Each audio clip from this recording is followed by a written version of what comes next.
जादुई टमाटर।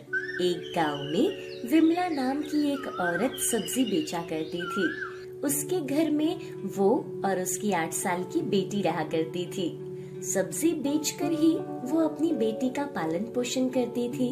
विमला बाजार में सब्जी बेचने के बाद बची सब्जियों को गरीबों को दे दिया करती थी। एक दिन जब विमला बाजार से सब्जी बेचकर आती है तो रास्ते में उसे एक घर दिखाई देता है। वहाँ से एक औरत के करहाने की आवाजें आ रही थी। अरे, ये आवाज तो उसी घर से आ रही है। मुझे अंदर जाकर देखना चाहिए, क्या पता कोई मुसीबत में हो। ये सोचकर वो घर के अंदर चली जाती है। वहाँ वो देखती है कि एक औरत जमीन पर बैठी हुई थी। विमला उसके पास जाती है। अम्मा, क्या हुआ? आपके घर में कोई नहीं है क्या? अरे बेटी, मेरा एक बेटा था, लेकिन वो भी मुझे यहाँ अकेला छोड़कर अपनी बीवी के साथ चला गया। मैंने 2 दिनों से कुछ नहीं खाया है। क्या तुम मुझे खाने के लिए कुछ दे सकती हो? आप थोड़ी देर रुकिए, मैं अभी खाना लेकर आती हूँ। विमला अपनी थैली से कुछ सब्जियां लेती है और रसोई में जाकर खाना बना देती है। अम्मा, ये खाना खा लो। तुम्हारा बहुत बहुत शुक्रिया बेटी।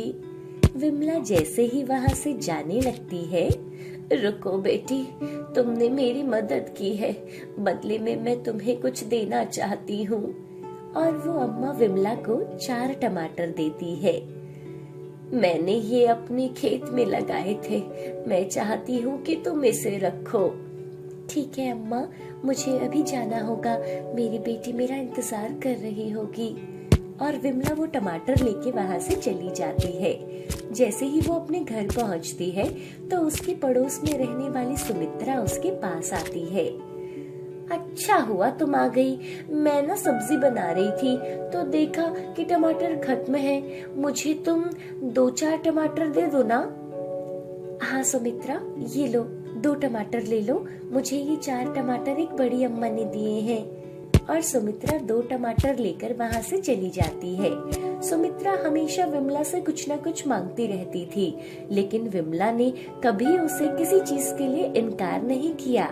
विमला अपने घर के अंदर जाती है और अपनी बेटी के लिए खाना बनाती है। तभी वहाँ सुमित्रा आती है। अरे विमला, वो दोनों टमाटर ना सड़े हुए थे, तुम मुझे बाकी के 2 टमाटर दे दो। अरे, देखने में तो वो बिल्कुल ठीक थे।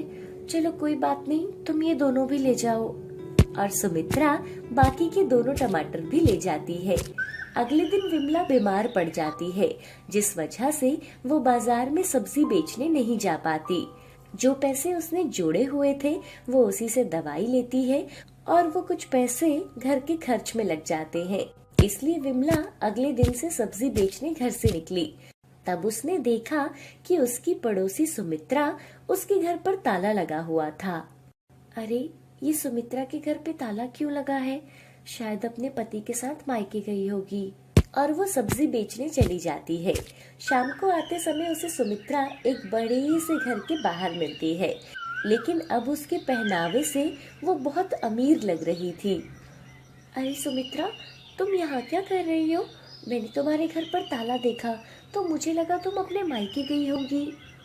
देखिए बहन जी, मेरा नाम सुमित्रा नहीं बबीता है। पर आपकी शक्ल हूबहू मेरी पड़ोसी सुमित्रा से मिलती है।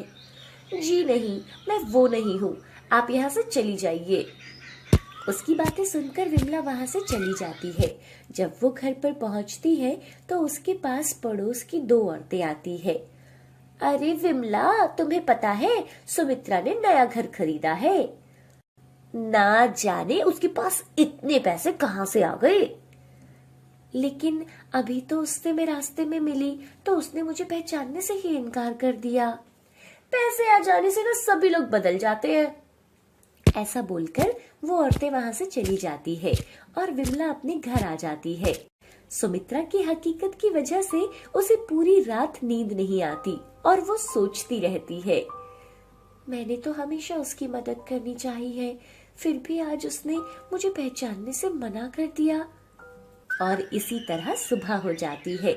जब वो सब्जी बेचने जाती है तो उस बड़ी औरत के घर के बाहर पहुंचती है। चलो अम्मा से मिलकर आती हूँ, बहुत दिनों से मैंने उनकी खबर भी नहीं ली। घर में बूढ़ी अम्मा मिलती है। कैसी हो अम्मा? मैं तो ठीक हूँ बेटी, लेकिन तुम मुझे ठीक नहीं लग रही। जो टमाटर मैंने तुम्हें दिए थे वो कैसे थे? अम्मा, वो टमाटर तो मैंने अपनी पड़ोसन सुमित्रा को दे दिए थे, लेकिन अब उसने नया घर बना लिया है और बहुत अमीर भी हो गई है। लेकिन ना, अब वो मुझे पहचानती भी नहीं।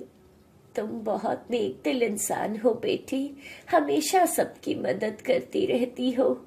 ये टमाटर के कुछ बीज हैं, इनको तुम अपने आंगन में बो लेना। क्या अम्मा, फिर से टमाटर? बेटा, ये कोई साधारण बीज नहीं है और ना वो टमाटर थे जो मैंने तुम्हें दिए थे। आप क्या कहना चाहती हो अम्मा? तू बस इसे अपने आंगन में बो लेना तो सब समझ जाएगी। और विमला वो बीज ले जाती है और घर के आंगन में बो देती है। माँ, इसमें से क्या निकलेगा? बेटा, इसमें से टमाटर के पौधे निकलेंगे, फिर उन पर टमाटर निकलेंगे। अच्छा, फिर आप उन्हें भी बाजार में बेचोगी? हाँ बेटा, लेकिन उसे उगने में तो महीना भर लग जाएगा। और वो घर के अंदर चली जाती है। अगले दिन सुबह होने पर विमला देखती है तो उसका आंगन टमाटर के पौधों से भरा पड़ा था और उन पर टमाटर लगे हुए थे। ये कैसे बीज है जिसने एक ही रात में इतने बड़े पौधे उगा दिए और इस पर टमाटर भी लग गए? तभी विमला की बेटी एक टमाटर तोड़ लेती है। माँ देखो, ये कितना लाल है ना? और विमला उस टमाटर को पिंकी से लेकर अंदर जाती है और उस टमाटर को काट कर देखती है तो वो हैरान रह जाती है, क्योंकि उसमें एक बड़ा हीरा था। विमला फिर सभी टमाटर तोड़ लेती है, सबको काट कर देखती है तो सब में हीरे निकलते हैं। विमला समझ जाती है कि सुमित्रा को भी टमाटर में हीरे ही मिले होंगे, इसलिए उसने मुझे झूठ बोला। जब विमला वापस बूढ़ी अम्मा के घर जाती है तो अब वहाँ कोई घर ही नहीं था। अरे, अम्मा का घर कहाँ गया? वो जरूर मेरी मदद के लिए यहाँ आई होंगी। अम्मा, तुम्हारा बहुत बहुत धन्यवाद जो आपने मुझे बार बार ये जादुई टमाटर दिए। अब मैं हमेशा सबकी मदद किया करूँगी। जादुई फूल गोभी। ये कहानी है सीतापुर गांव की, जहां रेखा अपने गरीब माँ बाप के साथ रहा करती थी। रेखा के माँ बाप मजदूरी का काम किया करते थे और उनके काम पर जाने के बाद रेखा ही घर का सारा काम संभाला करती थी। वो महज 12 साल की छोटी बच्ची थी, मगर घर का सारा काम कर लिया करती थी। एक दिन मजदूरी करते हुए ठेकेदार के सामान में से कुछ चोरी हो गया और उस चोरी का इल्जाम उसने सारे मजदूरों पर लगा दिया। तुम गरीब लोग जरा सा महंगा सामान क्या देख लेते हो, लालची हो जाते हो और तुम सोचते हो ठेकेदार पागल है, उसे पता नहीं चलेगा। तुमने चोरी की है, जल्दी से मुंह खोलो और बताओ किसने सामान चोरी किया है, वरना। साहब, हमने ऐसा कुछ नहीं करा, हम तो गरीब आदमी है, हमें चोरी करके अपनी 2 वक्त की रोटी कोई छोड़नी है, इसी पर तो हमारा घर चलता है, भला हम अपने पेट पर लात क्यों मारेंगे।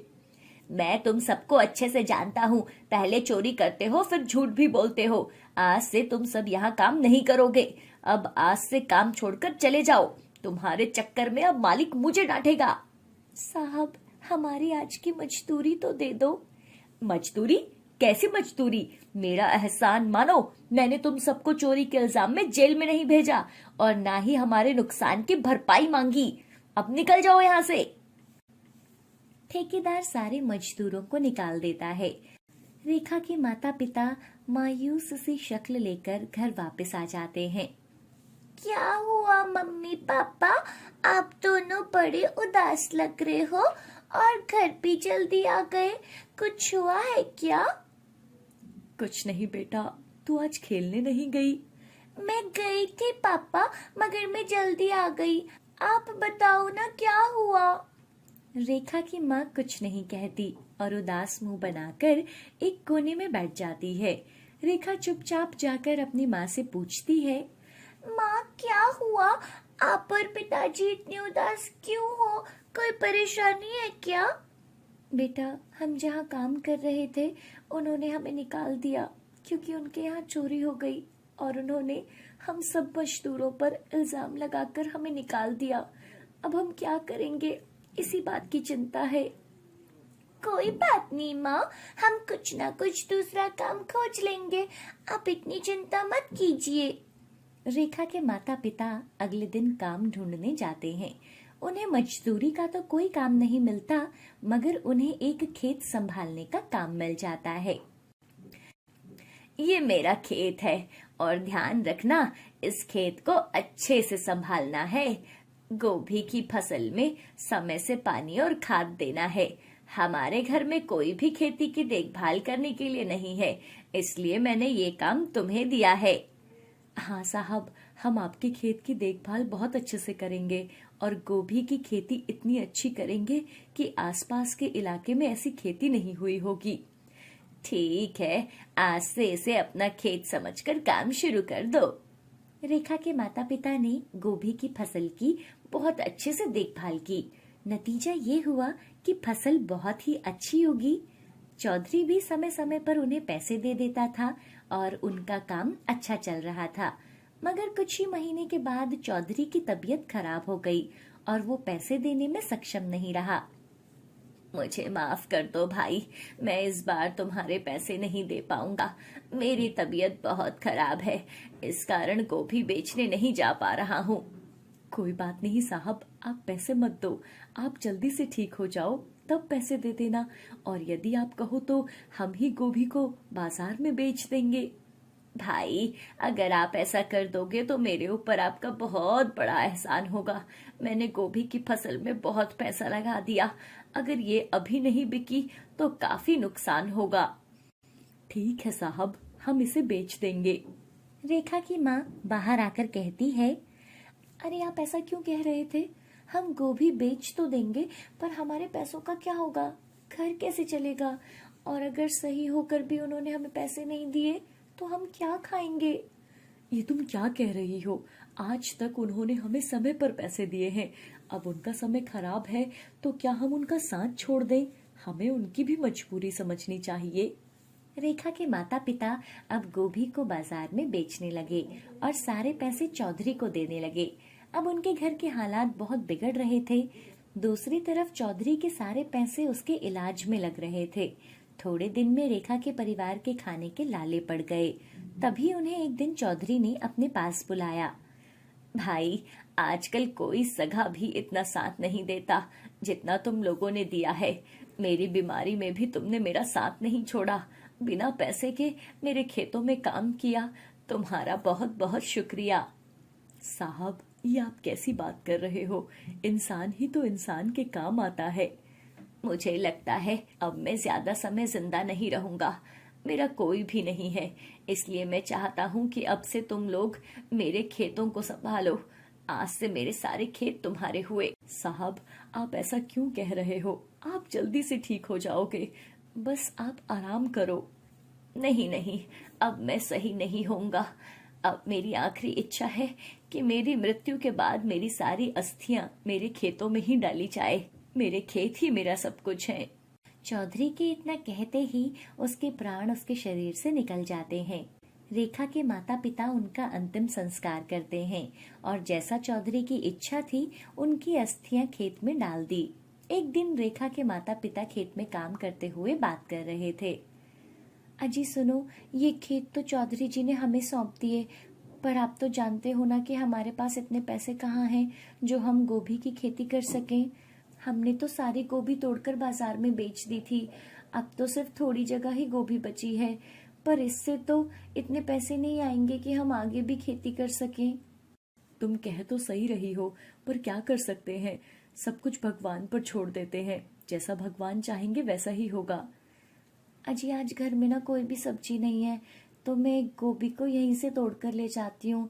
कम से कम आज का काम तो चलेगा, फिर बाद में सोचते हैं कि क्या करना है।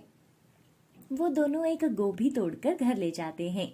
रेखा की माँ खाना बना रही होती है। अरे, इससे अच्छा तो मैं एक और गोभी तोड़ लेती, कम से कम सब्जी तो अच्छे से बन जाती।